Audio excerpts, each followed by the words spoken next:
is it my responsibility to think about the people who live in slums? Instead of milking one cow until it dies, you are a bullfighter. Why can't you understand these analogies that use cows? Get 2 cows, 2 dairy cows that you can get a liter each. Instead of taking 10 liters from one cow, it will die. Fantastic idea is number one, ill-timed. It's coming at a time when everybody is talking about the cost of living. My goodness. And it's really not a priority to a lot of people. So that's a challenge that William Samoe Ruto and Kenya Kwanza government have. There are so many issues with this affordable housing program and the housing levy by William Samoe Ruto. To an employee, his dilemma is number one, reorganizing their payslip or his payslip and at least accommodating the 3% saving that will go towards the affordable housing program. Or if at all, already an employee has a loan for a house and does not need another house. Those are the challenges that are there. The government has a lot to offer employers, but William Samoe Ruto hurriedly actually just assumed that employers will be like, he's popularly elected, and employers, they refused. You see, so William Samoe Ruto is having difficulty just because of the ill timing and maybe not involving a lot of other people. And of course, he's going to have headwinds like Okiya Omtata, the senator for Busia, is already headed to court on a constitutional issue.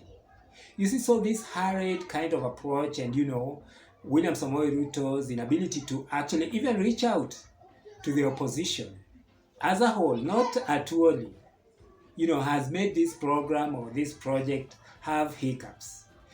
There are issues though of trust.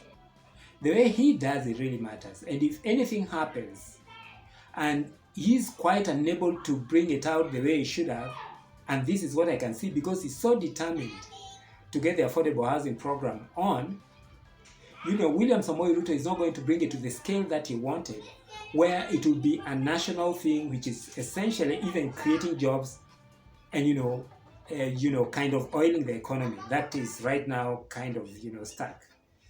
You see, so this one thing, as in, if you're telling me about building and the value chains and what have you, the sale of cement, the ward, the employees, the casual workers, the Bamamboga, yeah, but it's not so big, it's not huge. It's not huge. It may not quite have a lot of impact, given that, there's a lot of concentration in Nairobi areas and, Mount Kenya areas and, and it's not out there for a reason though, because of the population in those areas, in the urban cities. So for the hustler, I think also the hustler has kind of been shortchanged because, he's not featuring so much as in terms of programs that will basically manage his hustlers and remove some of these people who are living in slums into at least some formal kind of place where there are no flying toilets and things like that. I would have imagined that the 10% that is being floated should have been waived, number one, so that a hustler can walk into an affordable housing without actually placing a deposit, but just continuing with the rent. That would make a little bit more sense for the hustler,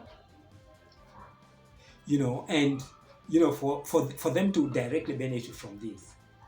You see, so that part that the hustler is not benefiting is also a challenge to William Samoe Ruto, because what is he going to tell the hustler? Because it looks like this affordable housing thing is tailor-made for people who are employed at informal employment. And even talking about the hustler, how about the 3% the employer will throw into the employee's payslip? Is government throwing in something into the hustler's payslip every month that the hustler is, living in this particular house? So there's a lot to it. There's a lot that William Samoe Ruto really needs to kind of, have a discussion. Knowing our courts, I would not be surprised if Okiya Omtata actually gets to stop this thing of the 3% deduction and the 3% levy or tax or salary increase, whatever name you want to call it, on the part of the employees in terms of this housing levy fund of William Samoe Ruto. That structure is not good. Then on top of this, the people who are marketing the affordable housing program, you know what? You can't market and insult at this. It doesn't wash. Regarding Gachagua, well, Hinga would say the PS is just sweating. He's trying. It's a good thing. I would invest in it. But how many people are risk takers? Do you think the affordable housing project or program or fund will be a success? Do you think William Samoe Ruto and the Kenya Kwanza government have passed the test of integrity to the extent that they can manage a fund and there will be no corruption there? Or do you think this is just a big project for William Samoe Ruto and 50 cabinet assistant secretaries and a number of cabinet secretaries in actually just recovering the money that they had used during elections? What do you think? I'd like to hear your comment. Thank you very much for tuning in. Welcome to Talk to Africa.